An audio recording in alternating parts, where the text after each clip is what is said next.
नमस्कार मित्रांनो, सुस्वागतम. घरोघरी मातीच्या चुली या मालिकेच्या आजच्या भागामध्ये अगदी मनपूर्वक मी तुमचं स्वागत करते.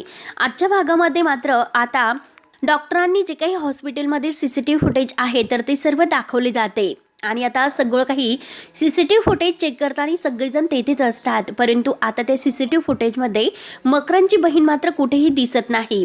तेव्हा आता डॉक्टर म्हणतात की हे बघा, आपण सगळं काही CCTV चेक केलं परंतु मकरनची बहीण आपल्याला कुठेही नाही दिसत. जर ती तिच्या भावाला घेऊन जात असेल तर मात्र ती दिसायला पाहिजे होती, पण ती दिसत नाही. तेव्हा लगेच आता ऋषिकेश म्हणतो की जरीही ती दिसत नसेल तरी सुद्धा मकरनला घेऊन जाणारी तीच आहे आणि हे बघा सर, नक्कीच काहीतरी घोळ आहे. तेव्हा आता सौमित्र म्हणतो की प्लीज मी आता फुटेज बघू शकतो का. त्यावर लगेच आता डॉक्टर म्हणतात की ठीक आहे, तुम्ही बघू शकतात. तेव्हा आता सारंग विचारतो की अरे दादा, पण नक्की तू काय बघतोय. अवंतिका सुद्धा विचारते. तेव्हा सौमित्र म्हणतो की हे बघा प्लीज, मला एक डाऊट आहे, त्यामुळे मी आता ती जे काही आहे ते शोधतोय, प्लीज मला डिस्टर्ब करू नका. तेव्हा आता सारंग म्हणतो की अरे पण आम्हाला सुद्धा बघून द्या. तेव्हा सौमित्र म्हणतो की एक सेकंद सारंग, मी सर्व काही सांगतो. आता सौमित्राने चेक केल्यानंतर आता सौमित्राच्या लक्षात येते आणि तो ऋषिकेशला म्हणतो की दादा, मधलं जे काही CCTV आहे तर ते मिसिंग आहे. तेव्हा आता सर्वजण शोधतात आणि सगळ्यांना मात्र ही चूक आता लक्षात येते की काहीतरी आता घोळ आहे. म्हणजे मधलं जे काही मिसिंग आहे तर ते डिलीट केलेलं आहे. म्हणजे त्यावेळेस मात्र हे कॅमेरे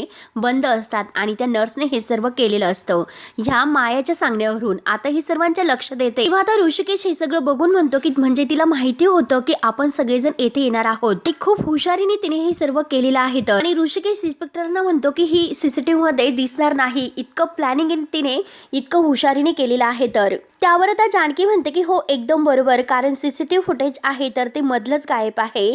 म्हणजे हे जे काही आहे ते अगदी येथील कुणाला तरी मॅनेज केलेलं आहे. तर आता इन्स्पेक्टर म्हणतात की हो नक्कीच तिने कुणाला तरी मॅनेज केलेलं आहे आणि तिने हे सर्व वेगाने अगदी हालचाली केलेल्या आहेत. म्हणजे याचा अर्थ असं होतो की तिला सगळ्या काही गोष्टींची अगदी अगोदर जाणीव होती. तर आणि मग मकरनचे जे काही फोटो असलेले पॅम्पलेट आहे तर ते सुद्धा तिने जाळले होते. आता ही सर्व तिला कळाले कुठून, म्हणजे ती नक्की आपल्या जवळच आहे. त्यामुळे मी तुम्हाला खात्रीने हे सर्व सांगतो की तुमच्याच घरातील नक्की कोणीतरी आहे. पण जो कोणी आहे आणि किंवा जे कोणी आहे तर ती सगळी काही माहिती मकरनच्या बहिणीपर्यंत पोहोचवतात. आता जानकी म्हणते की नाही इन्स्पेक्टर साहेब, अहो घरातील कसं कोण असेल, पण आमच्यापैकी कोणीही मकरनच्या बहिणीला बघितलेलं नाही आणि ते पण कधी, त्यामुळे तिला ओळखण्याचा प्रश्न येतच नाही. त्यावर ते इन्स्पेक्टर साहेब विचारतात की मला एक गोष्ट सांगा, मकरनचं लोकेशन मिळाल्यानंतर आपण लगेच येथे आलो, इतक्या कमी वेळामध्ये इतकी महत्वाची माहिती मात्र तिला कशी मिळाली, तिने इतक्या लवकरात लवकर इतक्या सगळ्या काही हालचाली कशा केल्यात. तेव्हा ऋषिकेश म्हणतो की तुमचं एकदम बरोबर आहे, कारण आपल्या घरातील सगळी काही माहिती मकरनच्या बहिणीपर्यंत पोहोचणारी आहे तरी कोण व्यक्ती. त्यानंतर आता इकडे माया ऐश्वर्याला सांगते हे ती लोक ही म्हणजे मकरनपर्यंत पोहोचली होती. आता हे ऐकून ऐश्वर्या म्हणते की काय, मकरनपर्यंत पोहोचली होती. तेव्हा माया म्हणते की हो मी वेळेत पोहोचले आणि दादाला मी तेथून शिफ्ट केलं, म्हणून हे वेळेत सगळं काही निभावलं आणि दादा मात्र आता सेफ आहे. ऐश्वर्याच्या लक्षात येतं की सेफ म्हणजे तो जिवंत आहे. ती लगेच आता मायाला विचारते सेफ आहेत म्हणजे तो नक्की कुठे आहे, मी मकरनला भेटू शकते का असं विचारते. आणि ती मायाला म्हणते की माया, अगं मला एक गोष्ट कळत नाही की मुळात म्हणजे त्याला मला भेटण्याचा प्रॉब्लेम काय आहे. तो मास्क मॅन बनून इतक्या वेळेस मला भेटायला आला, मग आता काय प्रॉब्लेम आहे बरं. त्यावर आता माया म्हणते की अगं मी भेटते तुला, ते पुरेसे नाही का. तर ऐश्वर्या म्हणते की हे बघ, मला फक्त इतकंच म्हणायचं आहे, अगं आपण एक टीम आहोत, मग आपण सगळं काही एकत्र मिळून सगळं डिस्कशन करायला पाहिजे. तेव्हा आता माया असा नकार देते की काही गरज नाही म्हणून. त्यावर आता ऐश्वर्या म्हणते की इट्स ओके, इतकं चिडण्यासारखं मी तुला काही म्हणलेच नव्हते, तू काय इतकी चिडलीस. तेव्हा आता लगेच माया म्हणते की सॉरी, मला फक्त तुला इतकंच सांगायचं होतं की दादा तुला आता नाही भेटू शकत आणि हे बघ जे काही घडलं गेलेलं आहे त्यावरून मात्र आता त्याचं बाहेर भेटणं हे रिस्की आहे. आणखी आणि तिची जी काही पिल्लावळ आहे ना ती सगळी दादाच्या मागे आहे, त्यामुळे दादाला मात्र सुरक्षित अगदी असायला हवं. दादापर्यंत जर ते पोहोचले तर आपला गेम ओव्हर होऊ शकतो. तेव्हा आता ऐश्वर्या विचारते की पण आता यापुढे तू काय करणार आहे. त्यावर आता माया म्हणते की रणदिव्यांच्या घरामध्ये मात्र आता डिव्हायडेड पॉलिसी राबवायची. तेव्हा ऐश्वर्या विचारते की म्हणजे काय करणार आपण. तेव्हा माया म्हणते की हे बघ, ते एकमेकांना धरून आहे याचा मात्र जानकीला खूप माज आहे, म्हणून आता आपण त्यांच्यामध्ये विष कालवायचं आणि त्या रणदिव्यांची ताटातूट करायची. तर आता हे ऐकून ऐश्वर्या हसते आणि टाळ्या वाजवते आणि म्हणते की दॅट्स गुड, मला तर हे माहितीच नव्हतं. त्यावर आता माया म्हणते की हे बघ, ते इतकं सोपं नाही, म्हणून मात्र मला तुझ्या मदतीची गरज आहे. ऐश्वर्या प्लॅन बद्दल विचारते माया आता ॲटिट्यूडमध्ये म्हणते की हो नक्कीच सांगते. त्यानंतर मात्र आता इकडे घरी सुमित्रा त्या मायेची वाट बघत असते की किती वेळ झाला ती औषध आणण्यासाठी गेली, कुठे राहिली ही मुलगी. आजी येते. आजी विचारते की काय झालं सुमित्रा. सुमित्रा म्हणते की अगं त्या मायेचं काही खरं नाही, केव्हाची गेली, इतका वेळ औषध आणण्यासाठी लागतो का. आजी म्हणते की असं. आणि तेवढ्यात लताताई बाहेर येतात. सुमित्रा विचारते की लताताई अहो तुम्हाला त्या मायेने काही फोन वगैरे करून कळवलं का काही. त्यावर तर लताबाई म्हणते की नाही ना, अहो बराच वेळ झाला मी सुद्धा तिचीच वाट बघत आहे. त्यावर तर सुमित्रा म्हणते की हो ना, दुकान तर इतक्या जवळ आहे, मग तिला औषध आणण्यासाठी इतका वेळ का लागला असेल. तर सुमित्राला काळजी लागते. सुमित्रा म्हणते की अरे देवा, तिला तर पुन्हा काही झालं तर नसेल ना. लताबाई म्हणते की हो ना, प्लीज असं काही बोलू नका हो. आणि आता तर खरंच मला खूप टेन्शन येते. सुमित्रा म्हणते की हे बघा तुम्ही काळजी करू नका, परंतु एव्हाना मात्र ती यायला हवी होती. मात्र आता मावशी म्हणत आता ही माया घरी येते. आता सगळेजण तिच्याकडे बघतात आणि माया म्हणते की अहो मी तुम्हाला म्हणाले होते की मला आता गोळ्या आणण्यासाठी इतका वेळ लागेल म्हणून, गोळ्या आणायला जाते म्हणून. सुमित्रा म्हणते की अगं पण दुकान इतकं जवळ आहे, मग तुला इतका वेळ का लागला. तेव्हा माया खोटं बोलते. माया म्हणते की मला येथे फार्मसीमध्ये गोळ्या नाही मिळाल्या, त्यामुळे मी आणखीन 1-2 ठिकाणी गेले आणि तिथे सुद्धा नाही मिळाल्या, म्हणून अगदी पुढे जावं लागलं आणि शेवटी मला त्या गोळ्या मिळाल्यात. तेव्हा आता सुमित्रा म्हणते की अगं पण हे सगळं फोन करून आम्हाला आणि तुला जाऊ नको म्हटलं होतं, पण तू हट्टाने गेलीस. आणि हे एकतर अगोदरच त्या मास्क मॅनमुळे आपण सगळेजण प्रॉब्लेम मध्ये आहोत. त्यावर तर आजी म्हणते की अगं सुमे जाऊन दे, तू कशाला इतकं चिडतेस. त्यावर तर सुमित्रा म्हणते की अगं आई चिडू नको तर काय करू बरं. बघ अगं ती आपल्या घरामध्ये आपल्या जबाबदारीवर ही मुलगी येथे राहते, मग तिची काळजी करायला नको का. त्यावर तर लताताई म्हणतात की हो ना, कारण बरोबर आहे तुमचं म्हणणं. आता या सगळ्यांचं बोलणं माया ऐकून घेते आणि त्यांना अगदी नम्रपणे म्हणते की खरंच सॉरी बरं का काकू आणि मावशी सॉरी. तेव्हा सुमित्रा सुद्धा म्हणते की हो ना अगं मी सुद्धा तुझ्यावर इतकं ओरडायला नको होतं. आणि सुमित्रा सुद्धा तिला सॉरी म्हणते. अगं मला तुझी काळजी वाटली म्हणूनच मी तुझ्यावर ओरडले. तेव्हा माया म्हणते की हे बघा मावशी, अहो तुम्ही सॉरी म्हणू नका, कारण मला आणखीन गिल्टी वाटेल. आणि हे बघा मावशी, तुम्ही ओरडलात त्याचा राग सुद्धा मला नाही आला आणि वाईट सुद्धा नाही वाटले, उलट मला छान वाटलं, कारण आपण तर नेहमी आपल्या हक्काच्या माणसावरच ओरडतो आणि तुम्ही मात्र माझ्यावर हक्काने रागवलात, म्हणून मला खरंच खूप बरं वाटलं, मला आपलेपणा आवडला. तेव्हा मात्र आता सुमित्रा म्हणते की अगं पण पुन्हा पुन्हा मला असं ओरडायला नाही आवडणार. आणि हे बघ अगं तू गुणी मुलगी आहेस, पुन्हा असं करू नकोस. आणि तुला तर माहितीच आहे की घरातील माझी मुलं किती टेन्शन मध्ये आहेत बरं, त्यांचाच विचार माझ्या डोक्यामध्ये आहेत. आणि माझी मुलं आता जेथे कुठे गेली असतील, खरंच तेथे काय झालं असेल कुणास ठाऊक. त्यानंतर आता सगळेजण बाहेर आलेले असतात. तर सारंग आता ऋषिकेश दादाला म्हणतो की हे बघ दादा, अरे इथे कुंपण शेत खातं, मग आपण अगदी तळाशी कसं जाणार बरं. त्यावर आता ऋषिकेश म्हणतो की हो ना सारंग, अरे तेच नाही कळत. आता सगळ्यांना एक प्रकारचं खूपच टेन्शन येतं की नक्की हे सर्व काय होत आहे. आणि हे इन्स्पेक्टर साहेब आहे ना, काही बोलतात त्यात जरी काही तथ्य असलं तरी घरातील अशी कोणती व्यक्ती असेल बरं जी सगळी काही माहिती तिकडे पुरवत असेल. खरंच हा तर एक खूप मोठा असा प्रश्न आहे. तेव्हा अवंतिका बरोबर ओळखते. अवंतिका म्हणते की हो आपल्यातील कोणी नसेल, परंतु आपल्या घरात मात्र एक नवीन व्यक्ती आलेली आहे. ऋषिकेश विचारतो की कोण, तर आता अवंतिका म्हणते की माया. तर माया म्हटल्यानंतर आता सगळ्यांना धक्काच बसतो. आता सारंग म्हणतो की वहिनी नाही, कारण माया कधी असं घाणेरडे काम नाही करू शकत. त्यावर मात्र अवंतिका म्हणते की हे बघा सारंग भाऊजी, तुम्हाला ते नाही वाटत, परंतु जी काही सिच्युएशन आहे त्यावरून तर मला असं वाटतं. आणि हे बघा भाऊजी, जी काही परिस्थिती आपल्या समोर आहे तर तेथे आपण सगळ्या बाजूने विचार करायलाच पाहिजे. त्यावर तर सारंग तर अगदी विश्वास ठेवायला तयारच नसतो. सारंग म्हणतो की वहिनी अहो आपण सगळ्या बाजूने विचार करायला हवं, म्हणजे आपण कुणावर संशय घ्यायचा का असा. आणि हे बघा वेळ चुकीचा आहे, आपला संशय चुकीचा आहे. आणि तो जानकीला विचारतो की जानकी वहिनी तुला काय वाटतं बरं. त्यावर त्या जानकी म्हणते की हे बघा सारंग भाऊजी, मला सुद्धा तेच वाटतं की माया असं नाही करू शकणार. आणि माझ्यासाठी मात्र ती देवळामध्ये ऐश्वर्याशी भांडली होती आणि त्याचाच परिणाम म्हणजे आता ऐश्वर्याने तिला किडनॅप केलं आणि ती कशीबसी मात्र सुटून आली, तरी सुद्धा तिने मला दोष नाही दिला. खरंच माया मला मोठ्या बहिणीसारखं जीव लावते आणि ती असं काही करेल हे मला नाही वाटत. त्यावर आता ऋषिकेश म्हणतो की जर हे असं असेल त्यातील कोणत्याही व्यक्तीवर आपण संशय नाही घेऊ शकत. आणि मकरंदला कसं शोधायचं. तेव्हा सौमित्र म्हणतो की हो ना, कारण आता कुठे असं वाटलं होतं की मकरंद आपल्या हाती लागेल, पण सगळे काही प्लॅन आपले अगदी निरर्थक गेले. हातातोंडाशी आलेला घास कोणीतरी हिसकावून घेतला. तेव्हा अवंतिका म्हणते की हो एक्झॅक्टली, म्हणूनच मी तुम्हाला सांगते की त्या मायावर माझा संशय आहे आणि तीच हे सर्व करत असेल. तेव्हा आता सारंग म्हणतो की वहिनी अहो तुम्ही उगाच त्या मायावर संशय घेतात. सारंग तर पूर्णपणे आता तिच्या प्रेमात वेडा झालेला असतो. तर आता म्हणूनच तो तिची बाजू घेतो. अवंतिका म्हणते की पण कुणास ठाऊक तीच अगदी हे सर्व करणारी वाटते. तर सारंग म्हणतो की नाही हो वहिनी, माया कधी असं नाही वागू शकणार. अवंतिका म्हणते की हो ठीक आहे, माझ्या पद्धतीने मी तिच्याशी एकदा बोलूनच घेते. तेव्हा ऋषिकेत त्या दोघांनाही शांत राहायला सांगतो की तुमची भांडणं आता बंद करा. इथे मात्र तुम्ही वाद घालत बसू नका. आपण शांत डोक्याने विचार करून नक्कीच यातून आपल्याला काहीतरी मार्ग सापडेल. तेव्हा आता जानकी म्हणते की हो, पण त्या अगोदर आपल्याला घरी जायला हवं, कारण आई आणि नाना यांना काहीच माहिती नाही, त्यांना काळजी वाटेल. चला आता सगळेजण घरी जाऊयात. म्हणून आता सगळेजण घरी निघून येतात. तर आता इकडे दुसरीकडे आता कावेरी काकू ह्या टीव्ही वगैरे बघत असतात आणि तेवढ्यात तेथे ऐश्वर्या येते आणि हळूच म्हणते की मॉम, मला तुझा वेळ हवा आहे. त्यावर ते हे ऐकून कावेरी काकू म्हणतात की अरे अरे, म्हणजे आज मात्र खरंच ऐश्वर्या तुला माझा वेळ हवा आहे.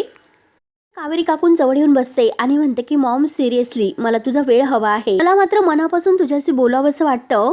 त्यावर आता कावेरी काकू विचारतात की हो का, खरंच तुला मॉमशी बोलावं असं वाटतं आणि इतकं शांतपणे अगदी सिरियसली तू हे सर्व विचारतेस आणि की आतमध्ये आता खूप मोठा तुझा काहीतरी स्वार्थ असेल, म्हणूनच तू आज माझ्याशी बोलायला आली. तर आणि बोल ना, तुला नक्की काय बोलायचं आहे. ऐश्वर्या आता अगदी नम्रपणे आणि शांतपणे म्हणते की खरंच मी इतकी वाईट आहे का. तेव्हा कावेरी काकू तिला म्हणतात की ऐश्वर्या, अगं तुझ्या खोलीतील आरसा कोणी काढून नेला की काय, कारण आरशातील जे काही प्रतिबिंब असतं ते आपल्याशी खरं बोलतं, म्हणून मी तुला सगळं विचारलं. तेव्हा ऐश्वर्या म्हणते की बरं सोड, तुला माझ्याशी नाही नीट बोलायचं तर जाऊन दे आणि माझी जे काही आहे मी हँडल करेल. म्हणून ऐश्वर्या उठून आत जायला निघते. तर कावेरी काकू तिला थांब असं म्हणतात. तर ऐश्वर्या थांबते आणि हे बघ ऐश्वर्या, तुझी नेहमीची जी हुशारी आहे ना ती माझ्याकडे नकोय, त्यामुळे जास्त आढेवेढे न घेता जे काही मुद्द्याचं आहे ते बोल. आणि काय झालं असे कावेरी काकू विचारतात. तर ऐश्वर्या पुन्हा मागे येते आणि म्हणते की मॉम बस ना.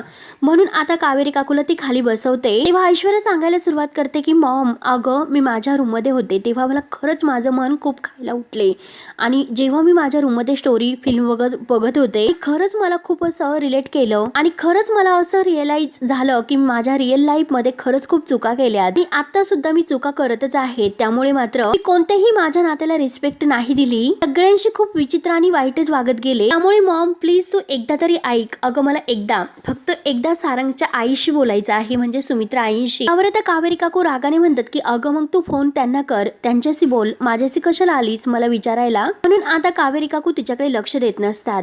आता ऐश्वर्या लगेच रिमोट घेते आणि टीव्ही बंद करते आणि म्हणते की हे बघ मॉम, प्लीज माझ्याकडे लक्ष दे आणि मी त्यांना फोन नाही करू शकत. हे बघ मॉम, मी जर त्यांना फोन केला, मला माहिती आहे की त्या माझा फोन नाही उचलणार आणि मला मात्र त्यांच्याशी असं फोनवर नाही बोलायचं आणि प्रत्यक्षात भेटून मला त्यांच्याशी बोलायचं आहे. तर त्या कावेरी काकू रागानेच म्हणतात की अगं पण मी काय करणार. त्यावर आता ऐश्वर्या थोडंसं रडण्याचं नाटक करते, केविलवाणी चेहरा करून म्हणते की मॉम, अगं त्यांचा खरंच तुझ्यावर खूप विश्वास आहे आणि हे बघ तू एकदा प्लीज त्यांना भेटायला बोलव आणि त्या एकदा माझ्या समोर आल्या की मी त्यांना माझ्या मनातील सगळं काही सांगेल, मी त्यांचे हात जोडून आणि पाया पडून त्यांची माफी मागेल आणि हे बघ मॉम, मला माझा संसार परत हवा आहे. आता मात्र अगदी नाटक करतच म्हणत असते, मला त्या कुटुंबाचा खूप पुन्हा एकदा भाग व्हायचा आहे. खरंच मला खूप एकटं असं वाटतंय आणि प्लीज मॉम तू माझ्यासाठी एवढं सगळं करशील का. तेव्हा लगेच आता कावेरी काकू म्हणतात की ऐश्वर्या, अगं तुझं मन आहे ना एकदम सरड्यासारखं आहे, ते कधी बदलेन, कधी त्याचा रंग बदलेन हे सांगता येत नाही.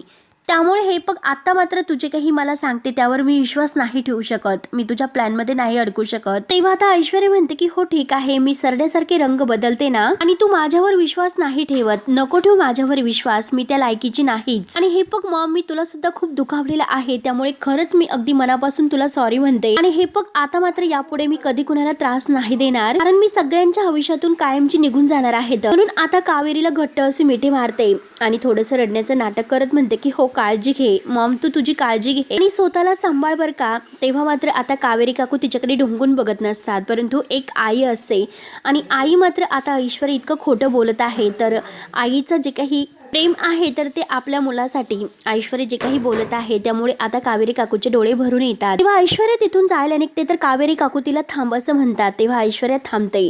कावेरी काकू रागाने तिला म्हणतात, तुला सारंग रावांच्या आईशी बोलायचं आहे ना, सांग तू कधी आणि कुठे भेटशील ते. तेव्हा ऐश्वर्या लगेच पुन्हा आपल्या कावेरी काकू जवळ येते आणि तिला मिठी मारत म्हणते की थँक्यू सो मच, मी तुला सगळं काही सांगते पण आजच भेटायचं. त्यावर आता कावेरी काकू विचारतात की आजच, आणि कावेरी काकू आता म्हणतात की ठीक आहे बघते मी काय करायचं आहे ते आणि त्यांच्याशी एकदा फोन करून बोलते, मग ठरवूयात की काय करणार आहोत. तेव्हा कावेरी काकू मात्र आता पुन्हा हे ऐश्वर्याच्या प्लॅन मध्ये फसतात तर आता कावेरी काकू गेल्यानंतर ऐश्वर्या खुश होते आणि मनात म्हणते की चला पहिला प्लॅन तर सक्सेसफुल झाला आणि शेवटी आईच ही मुलीच्या कामी येते. त्यानंतर आता इकडे जानकी आणि घरातील सगळेजण आता घरी येतात, सगळेजण एकत्र असतात. जो काही प्रकार घडलेला आहे तर जानकी सगळ्यांच्या समोर आता आई नाना यांना सगळ्यांना सांगत असते. आणि हॉस्पिटलमध्ये गेल्यानंतर आता मकरंद जिवंत आहे सत्य तर समजले, परंतु मकरंद येथून आम्हाला जाण्या अगोदर कसा गायब झाला हे सगळं काही मात्र आता जानकी सांगत असते. आता हे ऐकून सगळ्यांना एक प्रकारचा एक विचित्र धक्काच बसतो. आणि हॉस्पिटलमध्ये गेल्यानंतर आता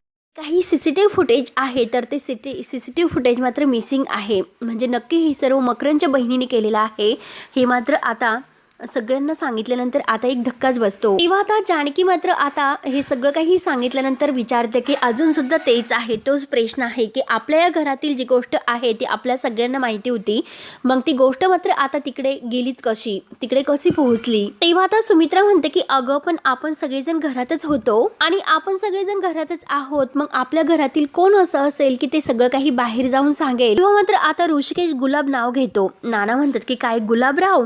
तेव्हा जानकी म्हणते की ऋषिकेश काय बोलतात तुम्ही. नाना सुद्धा आता ऋषिकेशला विचारतात की ऋषिकेश अरे तू असं कसं बोलू शकतो, गुलाबवर कसे आरोप करू शकतोस रे तू, आणि हे पग गुलाब आपल्या घरातील माणूस आहे, तो असं कसं वागेल बरं. तेव्हा ऋषिकेश म्हणतो की मी गुलाबवर संशय नाही घेतला, परंतु चुकून मात्र आता त्याने हे सर्व दुसऱ्या कुणाला सांगितलं असेल तर मात्र त्यावर आता नाना म्हणतात की हो तरी सुद्धा गुलाब हे असं नाही करू शकत, ऋषिकेश तुझा संशय चुकलेला आहे. तर तेव्हा आता जानकी सगळ्यांना शांत राहायला सांगते आणि सुमित्रा आईंना विचारते की आई एक मिनिट, आता आम्हाला सांगा की जेव्हा आम्ही घरातून बाहेर पडलो होतो तेव्हा घरातील आणखीन कोणी व्यक्ती आहे का ती बाहेर गेली होती का. तेव्हा लगेच आता आजी उठून उभी राहते आणि मायाकडे बोट दाखवते की ही माया बाहेर गेली होती आणि घराच्या बाहेर हीच गेली होती असे सगळ्यांच्या समोर स्पष्ट सांगते. तेव्हा माया तर अगदी घाबरी होते, कावरी बावरी होते. तेव्हा आता माया लगेच आजीला विचारते की म्हणजे नक्की तुम्हाला काय म्हणायचं आहे. त्यावर आता आजी म्हणते की हे पग तूच बाहेर गेली होती माया. त्याच सुमित्राला खूप टेन्शन आले होते की तू लवकर येईना म्हणून, तुला येण्यासाठी खूप उशीर झाला होता. तेव्हा अवंतिका म्हणते की वहिनी मी तुम्हाला अगोदरच म्हटलेले आहे की या मुलीवर मात्र मला अगोदर पासून संशय आहे. तर तेव्हा आता माया लगेच अगदी काहीतरी